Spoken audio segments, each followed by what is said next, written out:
સુરત જિલ્લાના માંડવી તાલુકાના એક આશ્રમ શાળાના આચાર્યએ સગીર છોકરીની છેડતી કરતા ભારે વિવાદ સર્જાયો છે। પોલીસે ઘટના સ્થળ પર પહોંચી છેડતી કરનાર આચાર્યની ધરપકડ કરી હતી। આરોપી યોગેશ પટેલ આચાર્ય તરીકે ફરજ બજાવતો હતો। આચાર્ય પર સગીર વયની છોકરીઓની સાથે અડપલા કરવાનો આરોપ લગાવ્યો હતો। શાળામાં 177 વિદ્યાર્થીઓ અભ્યાસ કરે છે, જે પૈકી 80 છોકરીઓ છે।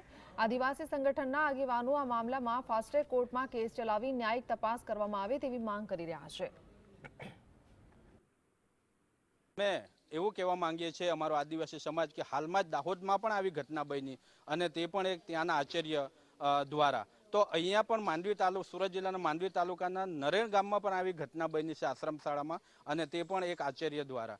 તો અમે સરકાર અને આ કાયદા વ્યવસ્થાના અધિકારીઓ પાસે અમારી આદિવાસી સમાજ થકી એવી માંગણી છે કે આ બધા પર કડકમાં કડક કાર્યવાહી કરવામાં આવે અને ફાસ્ટ ટ્રેક કોર્ટમાં એનો ઝડપથી નિકાલ કરવામાં